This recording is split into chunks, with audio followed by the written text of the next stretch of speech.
Good morning. Thanks for stopping by my channel, Auto Technic. Today I'm addressing some things that I should have addressed a long time ago on these older Canfield heads for a small block Chevy. These will eventually make their way onto this 327 that I'm building. And this engine goes back quite a ways. It actually lives in that red 52 Chevy truck.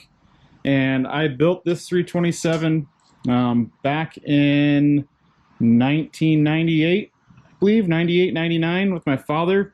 It was the first engine I ever rebuilt, and haven't done much with it since, but now I'm going through and giving it a refresh so that way we can get the truck back on the road.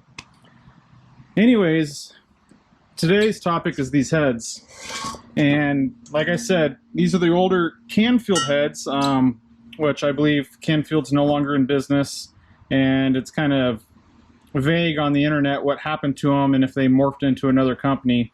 But these are a pretty decent head. They were sold by, I believe, Competition Products. These ones are the 197cc intake runners, and they have the 65cc CNC combustion chambers.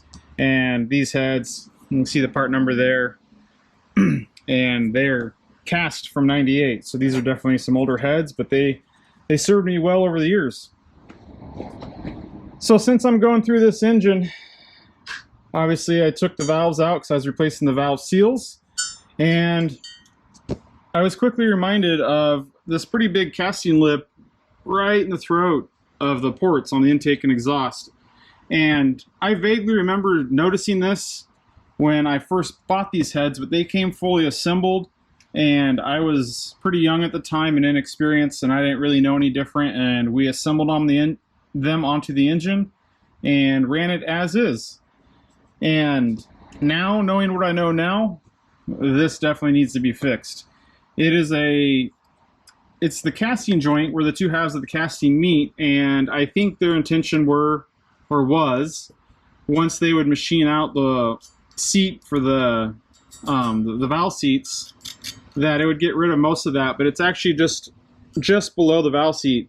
So you can actually see this big lip, and it has a radius on the front and back side of this lip. So obviously this is a gigantic restriction to the airflow in one of the most critical parts of the port. And what I'm going to do is just be taking my grinder and some bits, and I'm going to go through and get rid of this radius all the way around on the intake and exhaust and blend it into the bolt. I'm not trying to do any port work. I don't want to get in with reshaping the port, so to speak. I'm more so going at it with the aim of just getting the port to be the shape that it was supposed to be and getting rid of the extra casting. Now, let me move this down. In order to get this blended out all the way, you can see pretty good on this one. The lip is the peak of the lip is about 1/4 inch below the bottom of the valve seat. And I think I'm going to have to blend down probably 1/2 inch into the port and up to the valve seat to get that smooth out. And that's obviously all the way around the port, intake, and exhaust. It's a little harder to see these on the exhaust because of the carbon buildup, but it is there. It's pretty substantial. Like I mentioned, it's difficult to see on the camera, but in person, it's quite dramatic. So we're going to take this die grinder and start working on it and see if we can't get this improved. And really, it's just a little bit of time for some free horsepower, and I'm suspecting quite a bit of horsepower just with the CFM flow. On the rebuilding of this engine, I'm just doing rings, bearings, valve seals. It's going to have the same cylinder heads. My camshaft's fine, the same camshaft, same pistons. So it's really going to be the same engine from when I built it 20 years ago. Just a few things here and there that I'll be doing to fix small issues like this. The attention to detail that I didn't do when I was younger. So take care of that stuff, and one step closer to getting this engine put back together and back in the truck, and the truck back on the road. So hang tight, and let's go ahead and we'll get going on grinding out these ports.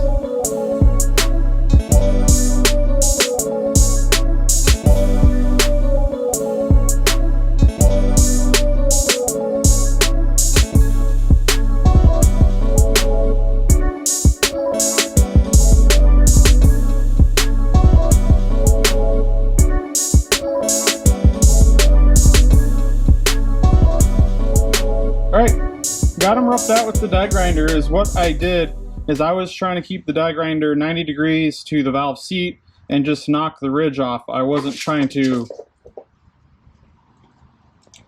Got it there, Roman? You good? All right. I wasn't trying to really reshape the port, so I got the protruding part off, essentially. As you can see in here, let's get some better light. There you go. So I got the protruding part out, but there still creates a bit of a ridge right here on the ports all the way around. So like I said, I don't want to really reshape the port dramatically, so I'm just going to blend that into a smooth radius down on the bottom of the port and back into the bowls. And that's all I'm trying to achieve, is just remove that material and return the intended original port shape to this.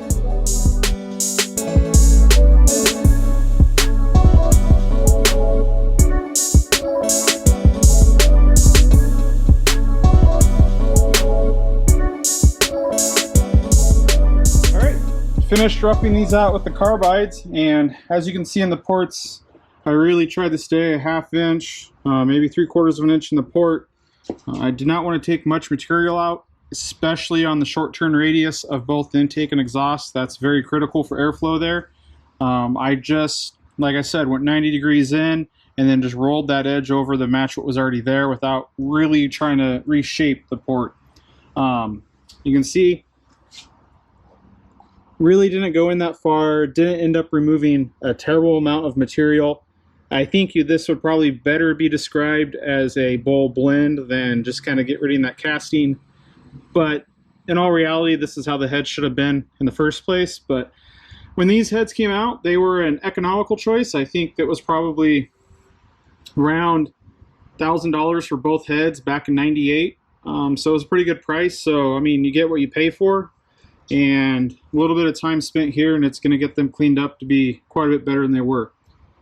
So now that I'm done with the carbide, I'm going to jump over to some sanding discs, and I'll work through some various grits to get the finish smoothed out and just kind of cleaned up a little bit. Again, real light, and I'll be finished with the heads. So we're going to move over to that step now and bring you guys back when I'm all finished with it and look at the final product.